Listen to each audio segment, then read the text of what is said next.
Welcome back. Now, strike action by South African Revenue Services workers affiliated to the Public Service Association and NAHAU is set to resume today. The strike action over salary increment could affect tax collection at SARS, which has just opened the tax collection season on the 1st of July. So some observers have already warned that undercollection of tax due to the strike could further damage or cause harm to the country's struggling economy. So for more on this, we're joined by the Public Servants Association General Manager Claude Naicker.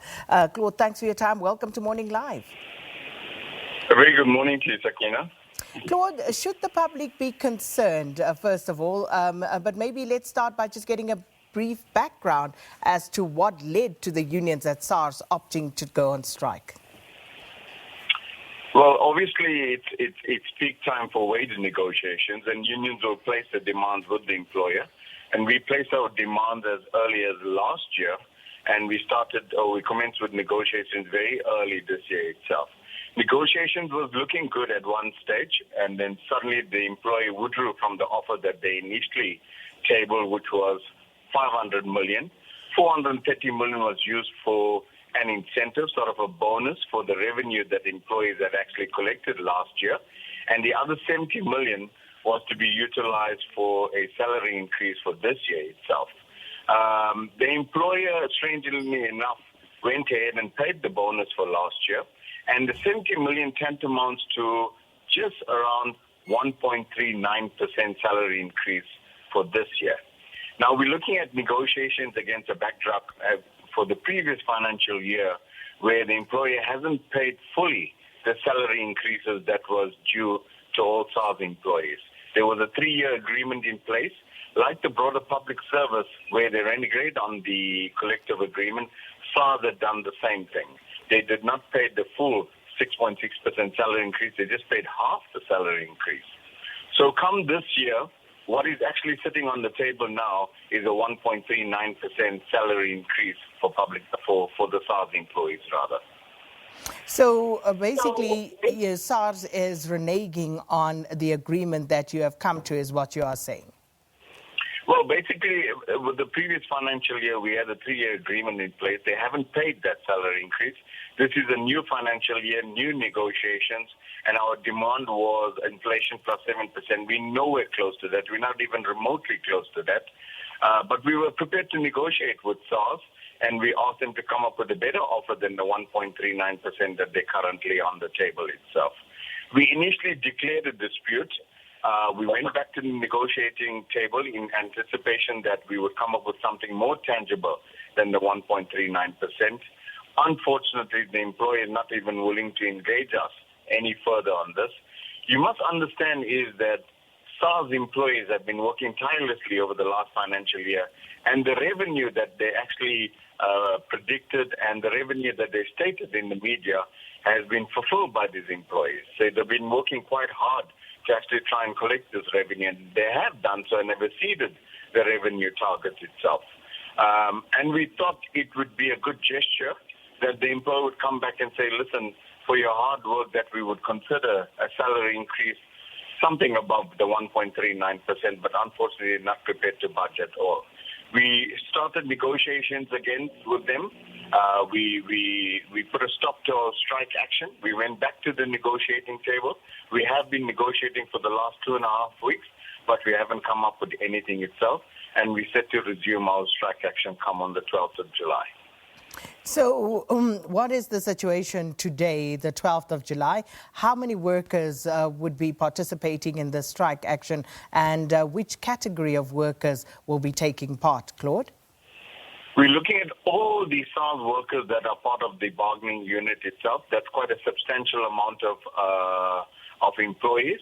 I think what is innovating us is obviously when we sign picketing rules at the CCMA as to where we can actually picket, that has limited us because it has limited us to the workplaces that we can actually picket.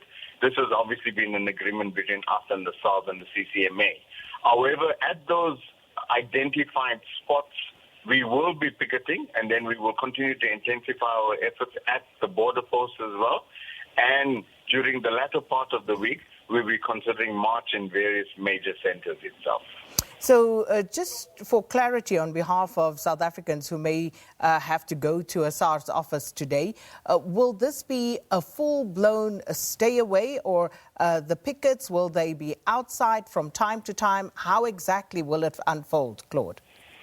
In different provinces, we have a different strike plan. In most of the centers, our employees will be picketing. You must also remember that a substantial amount of SARS employees are working remotely.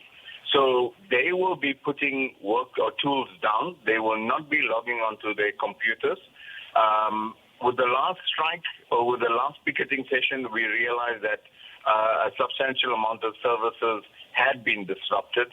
And I can inform you that on this occasion, more of the services will be disrupted because those employees that are at home that we canvass have indicated that they will be putting tools down itself. So services will be affected. We sympathize with the public. We understand that it's peak season for them. A lot of them will be going to those offices and the services will be hampered. We sympathize profusely with them. Unfortunately, we have no alternative but to go on strike action to try and force the employers' hand. So just to bottom line, your demands at this stage as the unions and what SARS is offering, how far apart are you at this point, Claude? Well, our initial demand was in the region of CPI plus 7%, which equated to around 12%. They're offering 1.39%. Negotiation is a give and take. I'm sure if the employer comes up with a little bit better offer than what it is on the table, we can take it back to our members and they will consider it itself. But at this moment, we're a little bit far off from each other. And just as we wrap this up, obviously the question is whether you are at all concerned about possible damage that this could have on tax collection, this particular strike action, and of course, again, public confidence in state institutions. Are you concerned about the reputational damage that may result from this?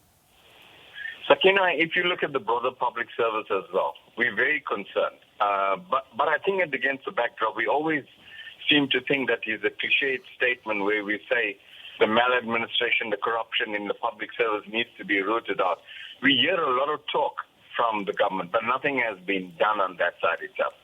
And besides that, we're fully aware of the damage it will do to the country's economic situation. But if the employer continues to use that as a negotiating tool, we will never get anywhere with employees' demands itself. They will always indicate, listen, this is going to do irreparable harm to the economy. So what do employees do? Do we sit back and accept the 1.3% with the backdrop of the increase in fuel prices, basic commodities, food and electricity? Do we just sit back and suffer as well? Public servants are citizens as well. They have all these basic needs and expenses that they need to incur. So getting a 1.39% increase is just simply not going to cut it itself. And as I said at the beginning itself, nobody wants to go on strike action.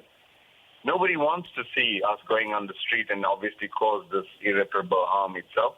But that's the only tool available to us. If we have to sit back and say, listen, yes, you're giving us 1.39%, what do we do then? The employer would obviously stick to the demand itself. So the only avenue that we have to force the employer then is to engage them in some sort of industrial action, either by picketing, marches, to say, listen, come back to the table, let us reconsider the offer that you've made. Well, Claude Naicker, thanks so much for bringing us up to speed there. That was Claude Naicker. He is the Public Servants Association General Manager, speaking to us about strike action that will be embarked upon by SARS employees who are affiliated to PSA and NAHAU, and they will effectively be downing tools today. So if you have to deal with SARS today, the Revenue Service, please be aware of this. And if you perhaps were planning on making a trip there, also just beware that there may not be anyone to assist you, and that's where it is at the moment. So let's take a quick break. Headline News.